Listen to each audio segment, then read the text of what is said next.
तो लीजिए प्यारे विद्यार्थियों, हमारे पास में आ चुका है वार्षिक परीक्षा 2026 के लिए कक्षा 8 का सामाजिक विज्ञान विषय का पूरा पेपर और इसका पूरा सॉल्यूशन। जी हाँ प्यारे बच्चों, यहाँ पर मैं आपको पूरा का पूरा वार्षिक परीक्षा 2026 के लिए कक्षा 8 का सामाजिक विज्ञान विषय का पेपर बताने वाला हूँ। और जैसा पेपर प्यारे बच्चों मैं यहाँ पर आपको बताऊँगा ना, ठीक वैसा का वैसे क्वेश्चन पेपर आपका परीक्षाओं में आएगा। एक भी क्वेश्चन का आंसर प्यारे बच्चों यहाँ से आपका मिस नहीं होगा।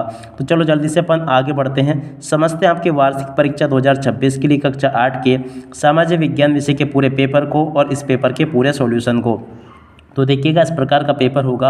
वार्षिक परीक्षा 2026 कक्षा 8 का सामाजिक विज्ञान विषय का पेपर है, जिसमें प्यारे बच्चों आपको 2.5 घंटे का समय मिलेगा। पूर्णांक प्यारे बच्चों आपका 60 अंकों का होगा। जैसा पेपर प्यारे बच्चों मैं आपको बताऊंगा ना, ठीक वैसा का वैसे क्वेश्चन पेपर आपका परीक्षाओं में आने वाला है। एक भी क्वेश्चन का आंसर प्यारे बच्चों यहाँ से आपका मिस नहीं होगा। तो चलो अपन जल्दी से आगे बढ़ते हैं, समझते हैं आपके पूरे पेपर को और इस पेपर के पूरे सोल्यूशन को। देखिएगा, यहाँ पर क्वेश्चन पूछा है 1857 के विद्रोह का तत्कालीन कारण क्या था। देखो प्यारे बच्चों, इस क्वेश्चन का उत्तर आपका क्या आएगा, चर्बी वाले कारतूसों का प्रयोग। ग नंबर का प्यारे बच्चों उसका राइट आंसर होगा। और अब अगला क्वेश्चन पढ़ते हैं, संसाधन जो निश्चित मात्रा में उपलब्ध है और शीघ्रता से नवीनीकृत नहीं है हो सकते हैं कहलाते हैं। देखो प्यारे बच्चों, प्रश्न नंबर 2 जो पूछा है ना, इस क्वेश्चन का उत्तर आपका क्या आ जाएगा। देखो इसका राइट आंसर प्यारे बच्चों आपका आएगा, यहाँ से लिखना होगा निश्चित मात्रा में उपलब्ध है और शीघ्रता से नवीनीकृत नहीं है, ये कहलाते हैं। तो देखो प्यारे बच्चों, इसको कहते हैं अनवीनीकरणीय संसाधन, ठीक है ना। क नंबर का प्यारे बच्चों उसका राइट आंसर आ जाएगा।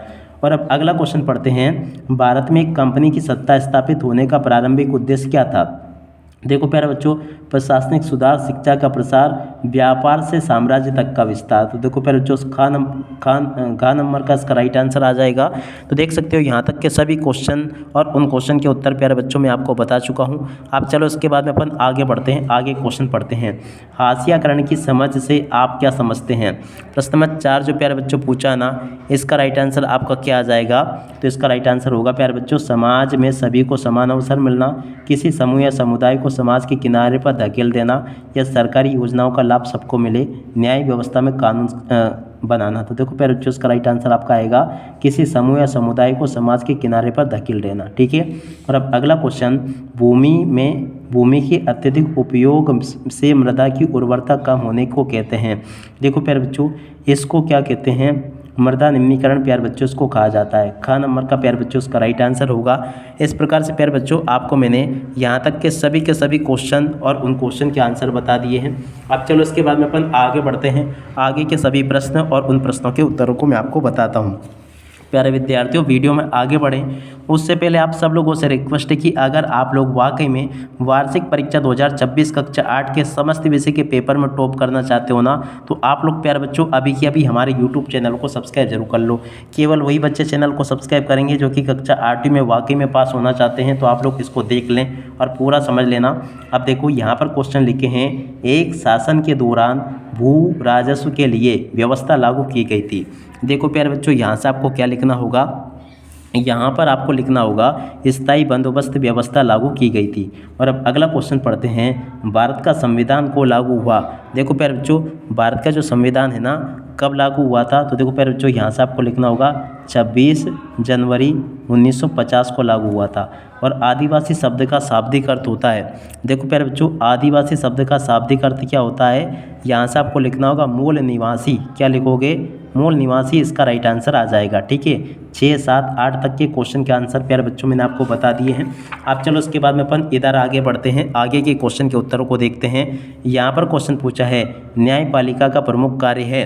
देखो प्यारे बच्चों, न्यायपालिका का प्रमुख कार्य क्या है, कानून लागू करवाना। क्या होगा प्यारे बच्चों इसका उत्तर, कानून, उसके बाद में आगे लिखोगे लागू और उसके बाद में करना, ठीक है। और अब अगला क्वेश्चन, भारत में वर्ष की आयु प्राप्त कर चुका हर नागरिक मतदान करने का अधिकारी है। तो देखो प्यारे बच्चों, यहाँ पर आपका आ जाएगा 18 वर्ष की आयु प्राप्त कर चुका हर नागरिक जो ना मतदान करने के लिए अधिकारी है, ठीक है। यहाँ तक के क्वेश्चन के आंसर प्यारे बच्चों मैंने आपको बता दिए। अब चलो इसके बाद में अपन आगे बढ़ते हैं, आगे के सभी क्वेश्चन और उन क्वेश्चन के आंसर मैं आपको बताता हूँ। यहाँ पर क्वेश्चन पूछे हैं, संसाधन क्या होते हैं, 2 उदाहरण दीजिए। देखो प्यारे बच्चों, संसाधन क्या होते हैं, 2 उदाहरण आपको इस प्रकार से देने होंगे। इसका उत्तर प्यारे बच्चों ये लिखा है, ठीक है। और अब अगला क्वेश्चन, देखो शब्द से क्या तात्पर्य है। देखो इस क्वेश्चन के उत्तर को यहाँ से देख लें, यहाँ पर इस क्वेश्चन का उत्तर मैंने आपको बता दिया। और अब अगला क्वेश्चन पढ़ते हैं, धर्मनिरपेक्षता से आप क्या समझते हैं। देखो प्यारे बच्चों, धर्मनिरपेक्षता से आप क्या समझते हैं, इस क्वेश्चन का उत्तर ये लिखा है। और अब अगला क्वेश्चन पढ़ते हैं क्या दे रखा है। तो चलो मैं आपको अगला क्वेश्चन का उत्तर बताता हूँ, मानव संसाधन क्यों महत्वपूर्ण है। देखो प्यारे बच्चों, मानव संसाधन क्यों महत्वपूर्ण है, इस क्वेश्चन का उत्तर ये लिखा है। और अब अगला क्वेश्चन पढ़ते हैं, यहाँ पर दे रखा है 1857 के विद्रोह के कोई 2 परिणाम लिखिए। देखो प्यारे बच्चों, 1857 के विद्रोह के 2 परिणाम यहाँ से आप लोग देखकर लिख देना, ये लिखे हैं।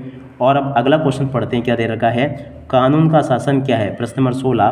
तो देखो प्यारे बच्चों, प्रश्न नंबर 16 के उत्तर को यहाँ से देख लो, ये लिखा है। और उसके बाद में देखो अगला क्वेश्चन पढ़ते हैं, यहाँ पर क्वेश्चन लिखा है, न्यायपालिका की वे शक्ति क्या है जिसमें वे किसी कानून की संवैधानिकता की जांच करती है। प्रश्न नंबर 17 जो पूछा ना प्यारे बच्चों, इस क्वेश्चन का उत्तर यहाँ से देख कर लिख देना, ये लिखा है।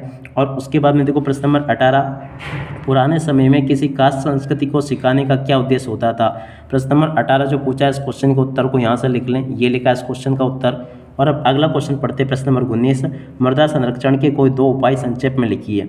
देखो प्यारे बच्चों, प्रश्न नंबर 19 का उत्तर यहाँ से देखकर लिख दो, ये लिखा है। और अब अगला क्वेश्चन पढ़ते हैं, प्रश्न नंबर 20, नारी जाति और सुधार पाठ के संदर्भ में बाल विवाह के विरुद्ध किए गए किन्हीं 2 प्रयासों का उल्लेख कीजिए। देखो प्यारे बच्चों, इस क्वेश्चन का उत्तर यहाँ से देखकर लिख दो, ये लिखा है। और अब अगला क्वेश्चन पढ़ते हैं, 21वां, सार्वजनिक सुविधाएं क्या है, कोई 2 उदाहरण दीजिए और उनका महत्व बताइए। देखो प्यारे बच्चों, प्रश्न नंबर 21 जो पूछा गया ना, इस क्वेश्चन के उत्तर को यहाँ से लिख लो और पूरा का पूरा इसको याद कर लेना। और अब अगला क्वेश्चन प्यारे बच्चों देखते हैं, उद्योग के किन्हीं 2 प्रमुख प्रभाव का वर्णन कीजिए। देखो प्यारे बच्चों, उद्योग के किन्हीं 2 प्रभाव का वर्णन आप लोग इस प्रकार से देखकर लिख देना, ये प्यारे बच्चों मैंने आपको बता दिया, इस क्वेश्चन का उत्तर ये लिखा है। और अब अगला क्वेश्चन पढ़ते हैं, देखो संसद क्या है, हमें संसद की आवश्यकता क्यों, इसकी प्रमुख भूमिकाओं का वर्णन कीजिए। प्रश्न नंबर देख सकते हो प्यारे बच्चों, 23वें क्वेश्चन के उत्तर को यहाँ से देख लो, ये लिखा है, आप लोग देख लें इसको और पूरा का पूरा आंसर आप लोग देख लेना इसको। और अब अगला क्वेश्चन पढ़ते हैं, 24वां, राष्ट्रीय आंदोलन का संगठन 1870 से 1947 पाठ के आधार पर 2 समूह के नेताओं के उद्देश्य और उनकी कार्यशैली में प्रमुख अंतर प्यारे बच्चों आपको लिखना होगा। तो देखो प्यारे बच्चों, यहाँ से आप लोग प्रश्न नंबर 24 के उत्तर को देख कर जाना, ये आपके प्रश्न नंबर 24 का उत्तर लिखा है। 24 के बाद में देखो अगला क्वेश्चन प्रश्न नंबर 25, इन जनजाति नायक के आंदोलन का उद्देश्य और उसके प्रभाव का विस्तार से वर्णन आपको करना प्रश्न नंबर 25 में। देखो प्यारे बच्चों, प्रश्न नंबर 25 का उत्तर ये लिखा है। और उसके बाद में देखो इसके अतः में आपसे 26वां क्वेश्चन पूछा गया है। देखो 26वें क्वेश्चन के उत्तर को यहाँ से देख लो। इस प्रकार से प्यारे बच्चों मैं आपको A to Z सभी के सभी क्वेश्चन और उन क्वेश्चन के आंसर बता चुका हूँ। एक भी क्वेश्चन का आंसर प्यारे बच्चों यहाँ से आपका मिस नहीं होगा अगर आपने इस पेपर को अच्छे से देख लिया और पूरा का पूरा पेपर समझ लिया। तो आशा करता हूँ कि प्यारे बच्चों यहाँ तक के सभी क्वेश्चन और उन क्वेश्चन के आंसर आपको अच्छे से समझ में आ गए होंगे। एक भी क्वेश्चन का आंसर प्यारे बच्चों यहाँ से आपका मिस नहीं होगा अगर आपने इस पेपर को अच्छे से देख लिया। तो अब इसी के साथ में प्यारे बच्चों इस वीडियो को यहीं पर पूरा करते हैं। नमस्कार, जय हिंद, जय भारत।